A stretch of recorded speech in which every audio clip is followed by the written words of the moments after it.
নমস্কার। পৃথিবী থেকে খুব শীঘ্রই অদৃশ্য হয়ে যেতে চলেছে এই দেশটি। হ্যাঁ, বিশ্বাস করুন, আমি একদম বাড়িয়ে বলছি না।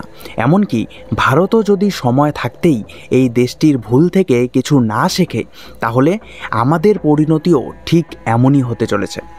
তবে এর সাথে সাথে এটাও ঠিক যে ভারতবর্ষের মধ্যে এমন একটি গোপন জিনিস আছে যার জন্য আমরা এখনও পর্যন্ত এই সমস্যার থেকে দূরে আছি।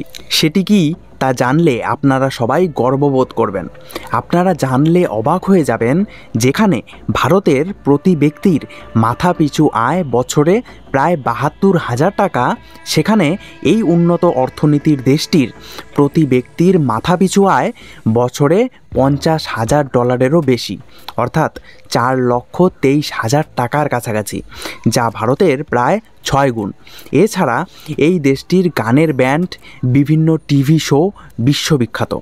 আপনারা হয়তো এতক্ষণে অনেকেই বুঝে গিয়েছিলেন যে এই দেশটির নাম হলো দক্ষিণ কোরিয়া। হ্যাঁ, যেখানে মাত্র কয়েকদিন আগেই সেই দেশের রাষ্ট্রপতির দ্বারা সৈন্য শাসন জারি করা হয়েছিল। সেই বিষয়ে অলরেডি আমি একটি ভিডিও বানিয়েছি।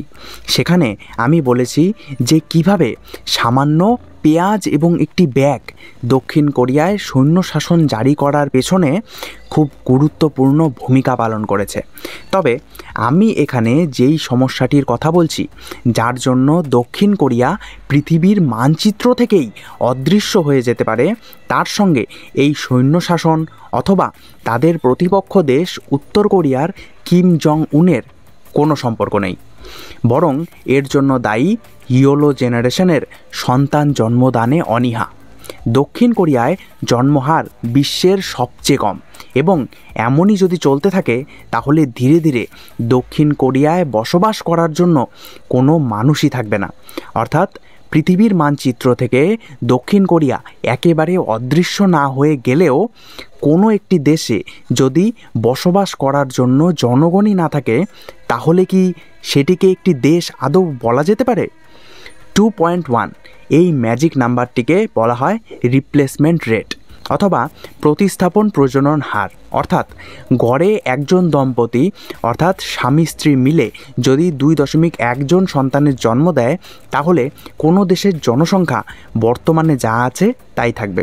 তবে এই নাম্বারটি 2.1-এর উপরে চলে গেলে সেই দেশের জনসংখ্যা ধীরে ধীরে বাড়তে থাকবে, এবং 2.1-এর নিচে চলে আসলে সেই দেশের জনসংখ্যা ধীরে ধীরে কমতে থাকবে। তবে আপনারা যদি অনেকে কমেন্ট সেকশানে এটা লেখার জন্য অলরেডি হাত রেডি করে রাখেন যে আমাদের আবার এই সব বিষয়ে ভাবার কি দরকার, আমাদের দেশে তো এমনিতেই জন্মহার অনেক বেশি, তাহলে একটু শান্ত হন। কারণ আপনারা হয়তো জানেন না যে আমাদের দেশেও জন্মহার অলরেডি রিপ্লেসমেন্ট রেট অর্থাৎ 2.1-এর নিচে চলে গেছে। হ্যাঁ, ভারতের জন্মহার 2022-এর ডাটা অনুযায়ী বর্তমানে 2.01, যা রিপ্লেসমেন্ট রেট 2.1-এর কম। অর্থাৎ অলরেডি ভারতের জনসংখ্যা ধীরে ধীরে কমা শুরু করবে, এবং আপনারা এই গ্রাফটি দেখেই বুঝতে পারছেন যে ভারতের জন্মহার 1950 সাল থেকেই ক্রমাগত কমছে। যেখানে 1950 সালে জন্মহার 6.18, অর্থাৎ একজন নারী গড়ে 6.18 জন সন্তানের জন্ম দিত, সেখানে অনুমান করা হচ্ছে যে 2050 সালে এটি 1.29 নেমে আসবে। অর্থাৎ ভারতবর্ষে একজন নারী গড়ে 1.29 জন সন্তানের জন্ম দেবে। অর্থাৎ ব্যাপারটির গভীরতা এবার একটু বোঝার চেষ্টা করুন যে কোনো দেশের জন্মহার যদি 1 হয়ে যায়, অর্থাৎ একজন দম্পতি অর্থাৎ স্বামী এবং স্ত্রী মিলে যদি মাত্র একজন সন্তানেরই জন্ম দেয়, তাহলে তাদের মৃত্যু হলে তাদের দুজনের বদলে পৃথিবীতে থাকছে মাত্র কয়জন? একজন। অর্থাৎ তাহলে কয়েক বছরেই সেই দেশের জনসংখ্যা অর্ধেকে নেমে যাবে, এবং দক্ষিণ কোরিয়ার জন্মহার তো 1-এরও কম, এবং এটি প্রতি বছর কমেই যাচ্ছে। 2020-তে দক্ষিণ কোরিয়ার জন্মহার ছিল 0.84, 2021-এ এটি নেমে হয়েছিল 0.81, 2022-এ এটি আরও নেমে 0.78-এ হয়েছিল, এবং সাম্প্রতিক 2023-এর ডাটা অনুযায়ী দক্ষিণ কোরিয়ার জন্মহার 0.72।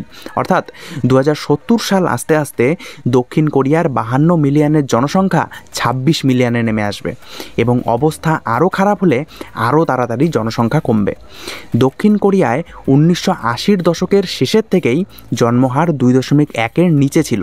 তবে 2013-14-15-র দিকে সন্তান জন্ম দেওয়ার জন্য কোরিয়ান সরকারের বাবা মাকে দেওয়া বিভিন্ন সাহায্য এবং বিভিন্ন পাবলিক অ্যাওয়ারনেস ক্যাম্পেইনের দৌলতে দক্ষিণ কোরিয়ার জন্মহার ধীরে ধীরে বৃদ্ধি হওয়া শুরু হয়েছিল। তবে 2015-16-র দিকে দক্ষিণ কোরিয়ায় এমন কিছু ঘটে যার ফলে 2016 সাল থেকে দক্ষিণ কোরিয়ার জন্মহার যে হারে কমছে তা এখনও অবধি থামার নাম নিচ্ছে না। 2015-16-তে দক্ষিণ কোরিয়ার নারীরা 4B আন্দোলন শুরু করে। এই আন্দোলনের নামটি 4টি কোরিয়ান শব্দ বিহন, বিচুলসন, বিয়নে, বিসেকুস থেকে নেওয়া হয়েছিল। বিহন অর্থাৎ কোনো বিয়ে নয়, বিচুলসন অর্থাৎ কোনো সন্তান জন্ম নয়, বিয়নে অর্থাৎ প্রেম ভালোবাসা নয় এবং বিসেকুস কোনো যৌনতা নয়। এই আন্দোলনটিকে দক্ষিণ কোরিয়ার নারীরা সেখানকার পিতৃতান্ত্রিক সমাজের এবং নারীদের বিরুদ্ধে হওয়া বৈষম্যের প্রতিবাদে শুরু করেছিল।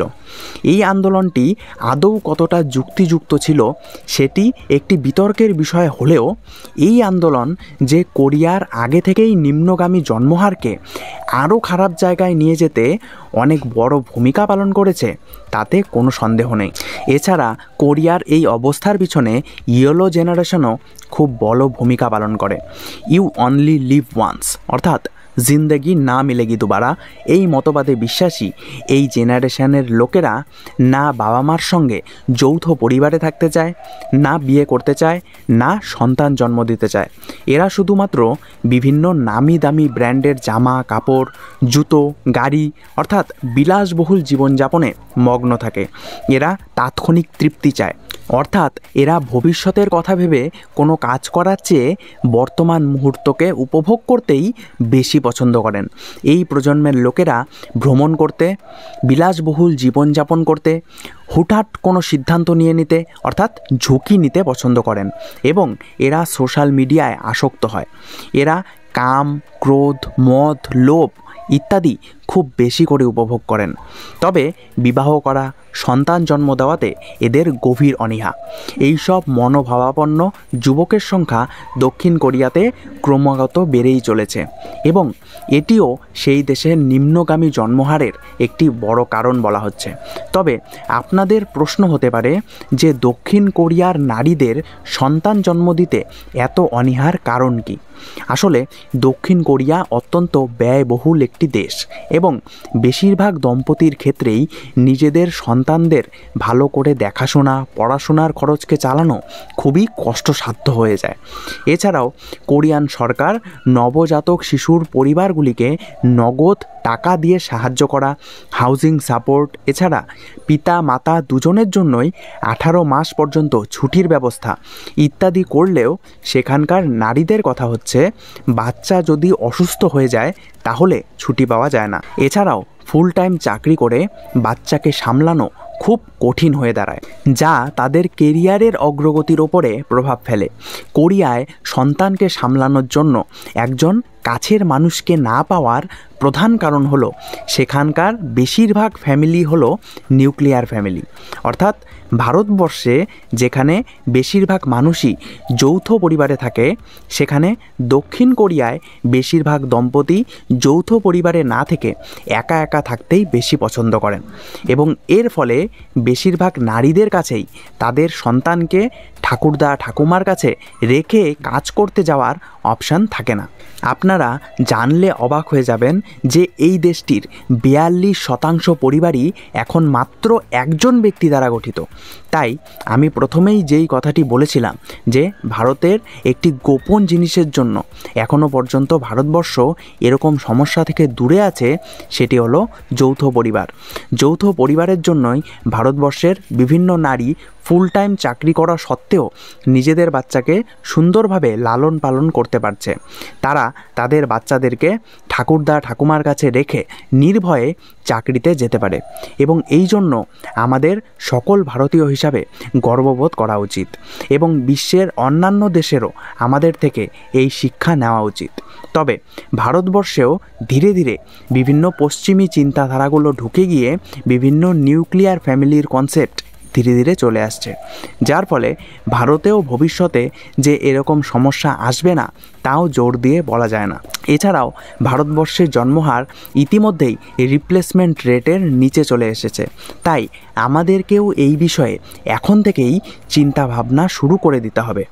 আপনাদের এই বিষয়ে কি মত এবং আমাদের আজকের এই ভিডিওটি আপনাদের কেমন লাগলো তা অবশ্যই কমেন্ট সেকশনে জানাতে ভুলবেন না, এবং এরকমই দেশের এবং বিশ্বের বিভিন্ন বিশ্লেষণাত্মক ভিডিও দেখতে আমাদের চ্যানেল জ্ঞান ইন শর্টকে অবশ্যই লাইক, শেয়ার এবং সাবস্ক্রাইব করে আমাদেরকে এগিয়ে যেতে সাহায্য করুন। ধন্যবাদ।